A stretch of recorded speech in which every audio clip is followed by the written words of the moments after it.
Mr. President, at the outset, we would like to express our fundamental disagreement with the President's approach to inviting delegations to today's meeting under Rules 37 and 39. There are as many as 7 of them, and all of them are members of NATO and the EU. We have repeatedly noted that inviting such a number of participants, most of whom are guided by bloc discipline, does not bring any added value to the discussion, with rare exceptions. We are recording a negative trend when European countries occupying the chair of the President of the Security Council necessarily pull up extras to meetings on Ukraine, which repeat the same theses one after another and almost identical to those voiced by the EU representative. All this leads to a serious delay in the meeting, and the discussion at it loses its operational nature and value. We are categorically against turning UN Security Council meetings into lecture halls, where a select group of countries lectures others, and they are not distinguished by any originality. We doubt that today, for example, the representative of Germany will give an explanation of the recent statement by his foreign ministry that Germany negatively assesses the Easter truce in Ukraine and is skeptical about the truce during the celebration of the 80th anniversary of victory in the Great Patriotic War. The prospect of reconciliation between Russia and Ukraine is like a bone in the throat for the European party of war. Today's meeting, requested by some of the most stubborn European sponsors of the Kiev regime, reflects their fear of being sidelined in the context of the new U.S. administration's efforts to find a long-term solution to the Ukrainian crisis. Hence the desire to undermine this process and return to Ukraine Zelensky, which has pretty much faded in recent months, taking into account the new moments that have been publicized. Apparently, this is facilitated by the letters distributed almost daily by the Ukrainian permanent mission to the UN describing Russia's alleged strikes on civilian targets. However, this practice of whipping up emotions in fact plays against Ukraine, which over and over again promotes outright fakes, as in the case of the deaths of civilians in Kryvyi Rih and Sumy on April 4th and 13th. Which, as has already been irrefutably proven, was the result of a gross violation of international law by the Kiev regime. We are deeply disappointed that the UN Secretariat, through the mouth of Ms. DiCarlo, not only actively sings along with these fakes, but also speaks verbatim in its assessments of the long-gone Biden administration. Thus, the Secretariat is actually taking the side of the party of war, grossly violating the obligation of impartiality prescribed by Article 100 of the UN Charter. Such an approach undermines confidence not only in any conclusions of the Secretariat on the Ukrainian crisis, but also in the statements of its leadership about the desire to play a constructive role in a peaceful settlement. We emphasize once again, the Russian armed forces strike exclusively at objects related to the military potential of Ukraine.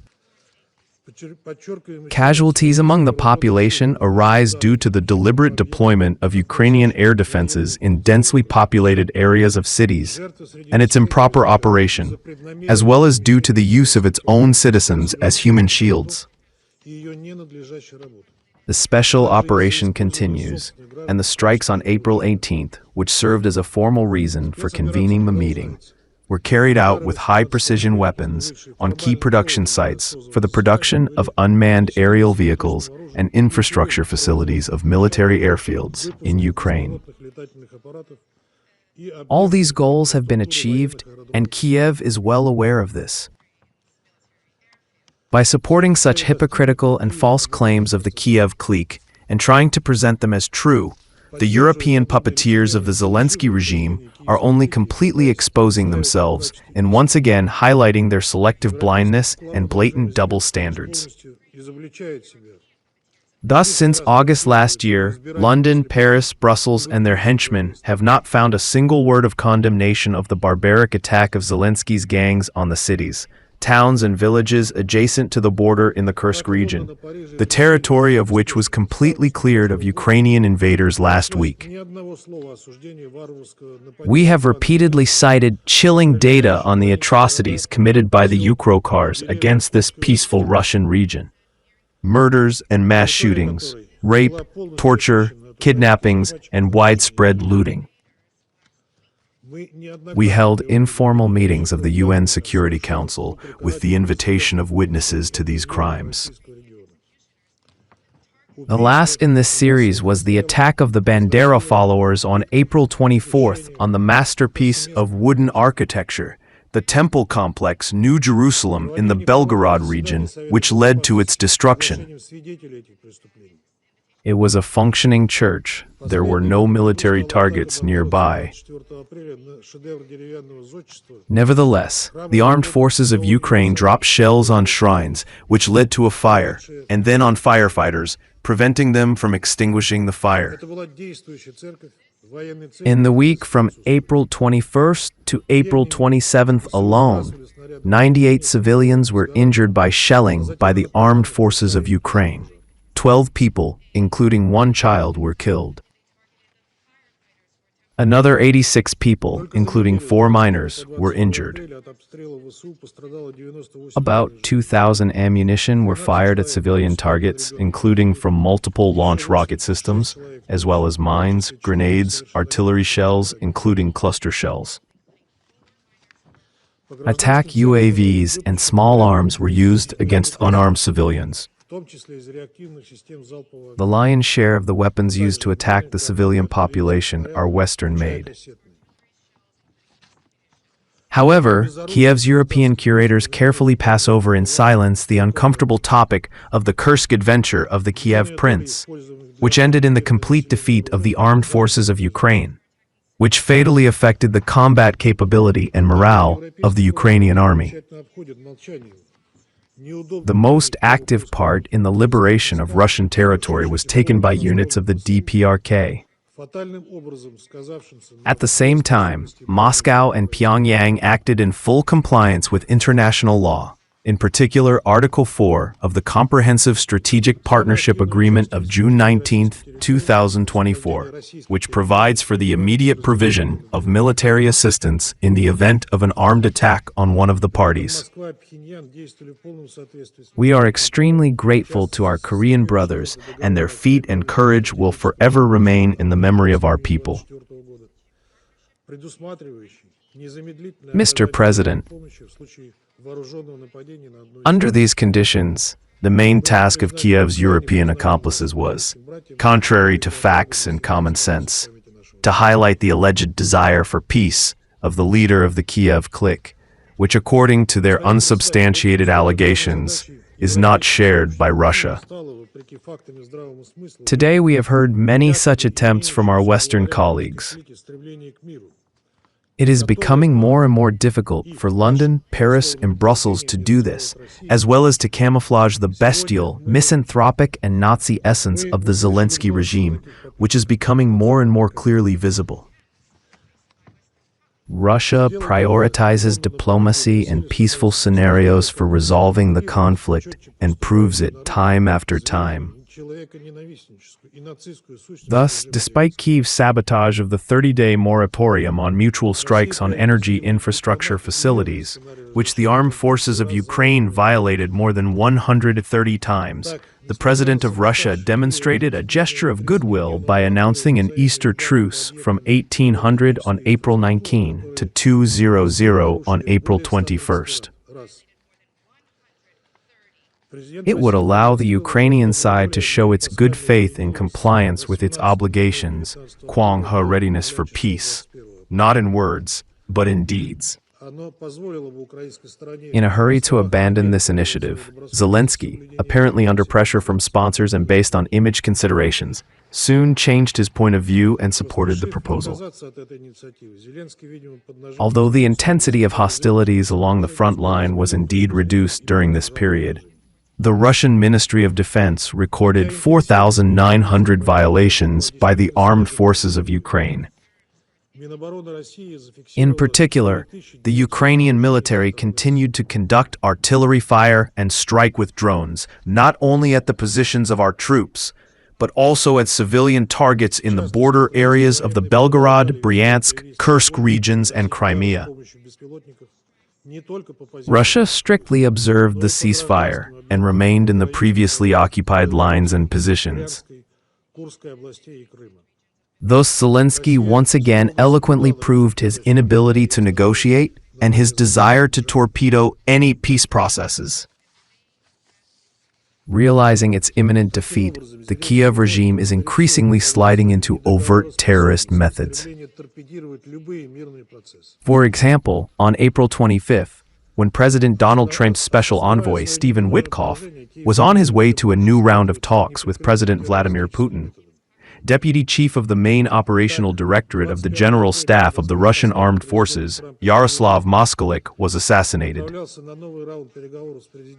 The accused of the crime, Ignat Kuzin, pleaded guilty and said that he was recruited by the Security Service of Ukraine for a monetary reward. In September last year, the curators set him the goal of eliminating Moskalik, and he began to carry out the task. Yesterday, the leadership of Ukraine officially confirmed its involvement in this murder. And the secretary of the Rada Committee on Security, Kostenko, commenting on it, said that such methods will remain in the arsenal of the Ukrainian special services even after the end of the war, in the next 10, 20, 30 years, as long as it takes. This is yet another proof of the criminal and treacherous nature of the Kiev regime, whose leader is only interested in saving his own skin and concealing the crimes he has committed against his own people. Therefore, contrary to the aspirations of the Ukrainians, he is focused on the escalation of the conflict and irresponsibly rejects the balanced peace proposals of the United States.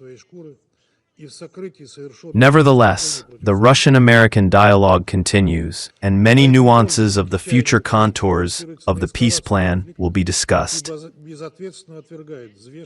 From the very beginning of the conflict, we have stated that we prefer diplomatic methods to achieve the goals of our NWO. Therefore, Russia today is committed to sustainable and long-term solutions that would eliminate the root causes of the conflict and prevent it from recurring. As another step towards peace, President Vladimir Putin announced a truce from 0 hours on May 7 and 8 to 0 hours on May 10 and 11. We hope that the Ukrainian side will follow our example.